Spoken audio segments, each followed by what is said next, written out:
All right, good evening, everyone. We are Team CurieUS. This on the table there is Curie, and so this is us.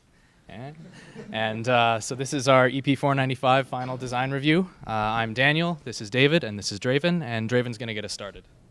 Great, so this is an overview of what we're going to cover in this presentation. First, we're going to present to you the problem we were trying to approach with our design project and kind of the important definitions of that problem. We're then going to talk about the design we came up with as a solution to this problem, so the important and key aspects of that design.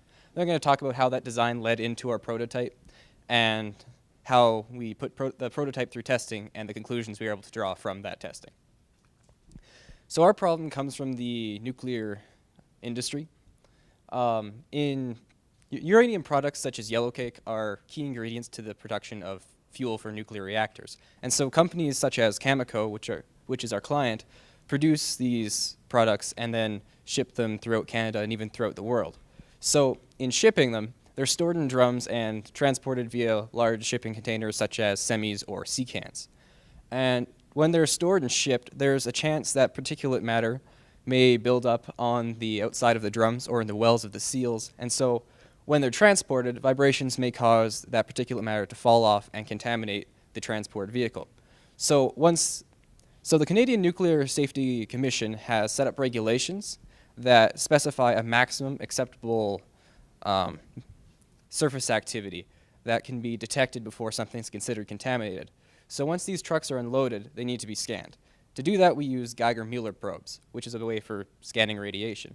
And these come in the form of handheld probes that technicians will take and use to scan the area in question. However, this is a very labor-intensive process, and while it does meet the requirements, it has a suboptimal reliability that we would like to improve. So our statement of the problem is as follows. Daily procedures for monitoring radiological contamination of uranium ore and yellowcake transport vehicle flooring are labor-intensive and lack repeatability on account of unavoidable errors associated with measuring contamination levels by hand.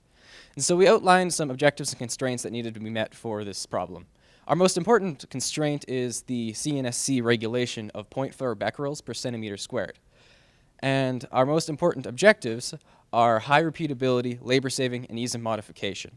High repeatability because the point of our design project is create a more reliable and repeatable method of scanning for radiation. A labor saving because we wanted to make this an automated process that would give technicians time to work on other projects. And ease of modification because we wanted this to be a modular device, so that future iterations of our design could be adapted to scan other areas, such as the undercarriages of vehicles. Now David will talk about the design. All right, so we considered a number of different possible solutions for this problem, and what we ended up going with is an electromechanical system, a ground robot that's autonomous and that can sweep a Geiger-Müller probe across as it moves.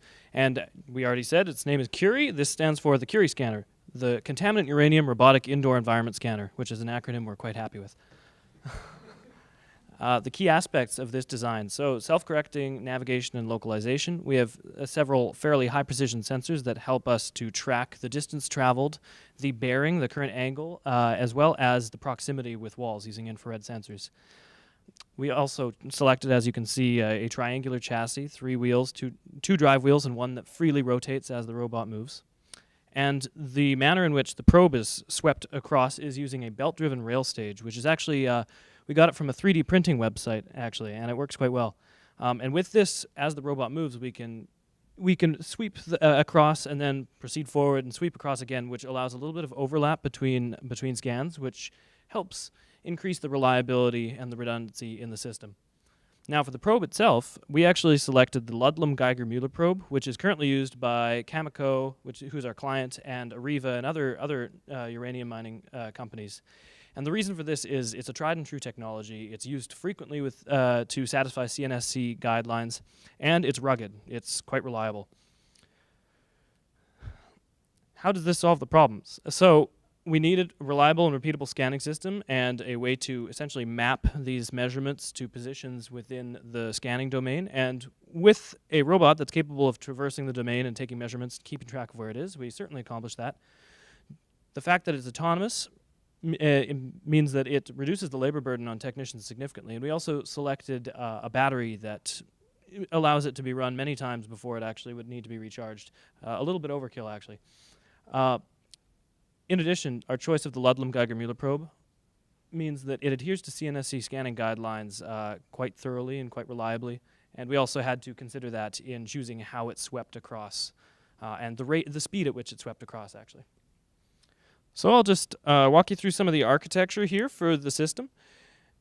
The first subsystem of 5, we have 5 subsystems kind of in this diagram, is the command and control subsystem with the embedded control unit right in the middle there.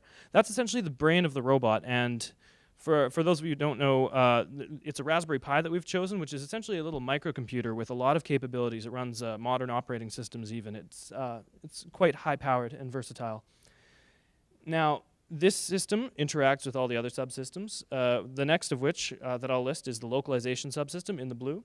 That consists of all the sensors with which we track our position within the scanning domain. So that's wheel encoders down there, which track the distance traveled by the wheels, the IR rangefinders, the infrared rangefinders, which detect walls, and the IMU, inertial measurement unit, which has an accelerometer, a gyroscope, and a magnetometer to study the magnetic field. In addition, we have a locomotion subsystem, which, as you might expect, consists of motors and wheels for traversing the domain, as well as the payload and data acquisition system in red, which that's both the stepper motor that controls left-right movement of the scanning probe, as well as the probe itself, which forwards its data to the command and control Raspberry Pi system. On the right, we just wanted to illustrate that it took a little bit of power circuit design in order to do this, because there's various different components that had to operate at different voltages. So that required some purchasing of a battery, regulators, and distribution of the power. As you can see from our robot, there's a lot of wires. So the specifications for the prototype, it weighs 20 pounds. We were shooting for 30 to 50, the less the better, and so 20 pounds is great.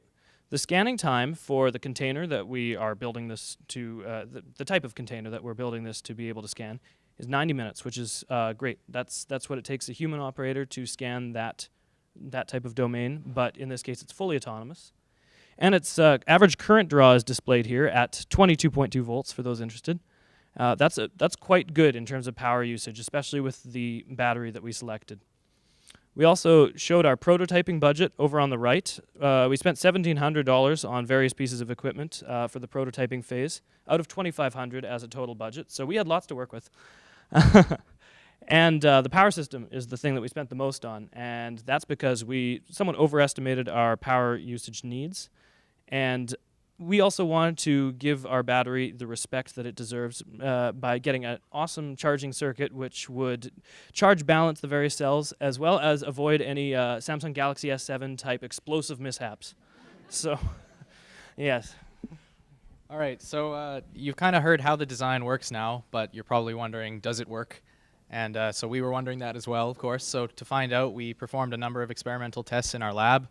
You can see one of those tests in progress here. We set up a 1.45 by 1.75 meter rectangular area, and we did a number of clean and contaminated runs. And so this isn't remote control, that's completely autonomous. And so for our contaminated runs, we used a cesium-137 radiation source, which was generously lent to us for a few days by Brian Zulkowski in the physics department. And so some of the results of those tests, we have them here. Yes, okay. So this is a clean scan result. So the first thing I should point out is that this is an interpolating surface that you're looking at. So there's about 85 points in this domain that we actually took a measurement at. And so just for ease of visualization, we've done an interpolant to make it nicer to plot. The scale here is the total number of counts measured in 2 seconds. So that's the color scale. And so for a clean scan, this seems like more or less what we would expect. It's sweeping across a concrete surface, a few fluctuations here and there, but overall looks pretty good. When we use the cesium source, you can clearly see that we've been able to detect something has gone awry at about 30 centimeters in X and 50 centimeters in Y. And it's very clearly identifiable, which is great. Looks really good to me. I don't know. And so how did we actually end up doing compared to how we thought we were going to do? So back in November, we were selecting our alternatives, and we used a weighted decision matrix to kind of decide which of we had 5 alternatives competing for which one would go to the prototyping phase. And so what we've done is gone back and take our old scores that we gave this alternative on the weighted decision matrix and sort of compared them to what we think of the design now as informed by our experience with the prototype. And so there's just a few points I would like to highlight. So one of them is repeatability, because that's the most important objective that we had. That one got a 4, and the reason that that doesn't get a 5 is because a 5 is reserved for a system which is so repeatable that the only differences in successive scans are down to statistical fluctuations in the actual radiation readings, which is just down to the Poissonian nature of radiation emission. And the other thing I should point out is cost, which was the one area where we didn't do as good or better than we hoped, or as we hoped that the system would do. And that was, as David mentioned, just because in our power design we were very conservative with our estimates of how much current our components were going to draw, and consequently we had a very large battery. So overall we achieved the desired functionality, and we think that our system does solve the problem, but we are engineering students, of course, and so there is always more work to do. So we would like to, in the future, add more secure and robust connections. They were coming out a lot during prototyping, and that was a big headache. Wheel slippage detection would be a really nice feature to improve localization and position tagging of measurements. We'd like to develop a protective shell. If this is going to be operated at a mine site, it's going to need something to stop dust and dirt from accumulating on the sensitive electronics.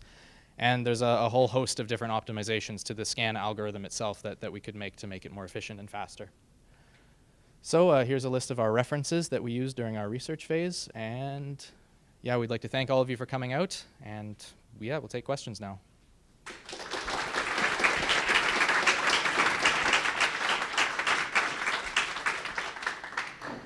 All right, questions for CurieUS?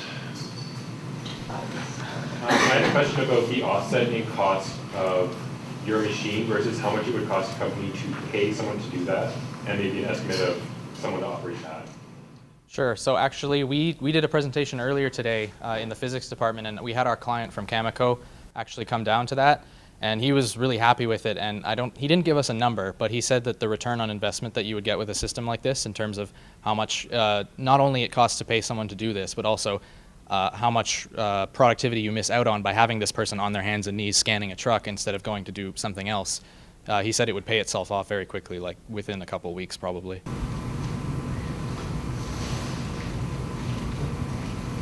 You mentioned other designs earlier. Could you talk a little more about what some of your initial designs were and why you ended up using this one? Sure. So there's a couple stages in the ideation process, and at first we considered anything that might possibly be capable of coming close to this, and that included some weird possible solutions, like what if there's a goop that could fluoresce when it interacts with uranium.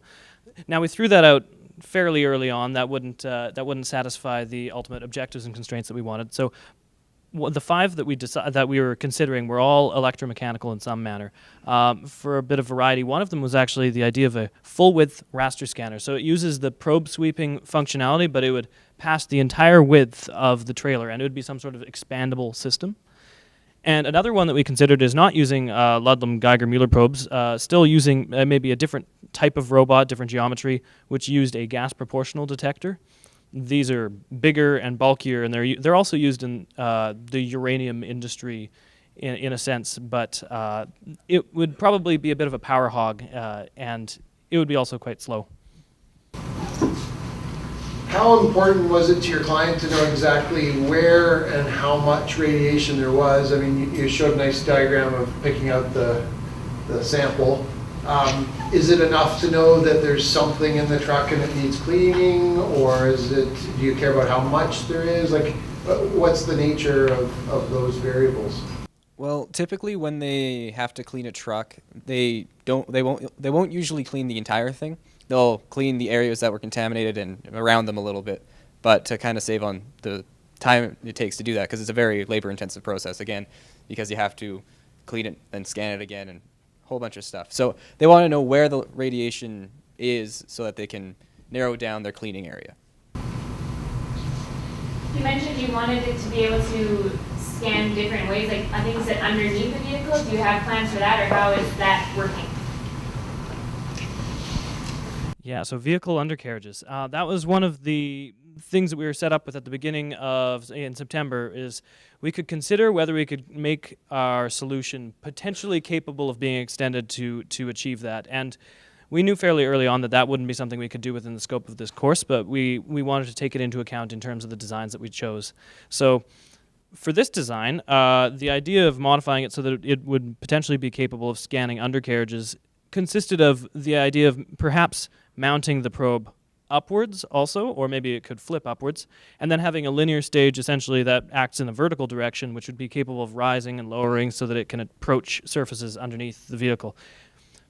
That was kind of our approach using this design. Ultimately, that would be very difficult. The vehicle undercarriages, there's so many different parts, and if there is dust sitting on top of a rod underneath the vehicle, that would be hard to get at without even more maneuverability, another degree of freedom. How does the undercarriage get contaminated?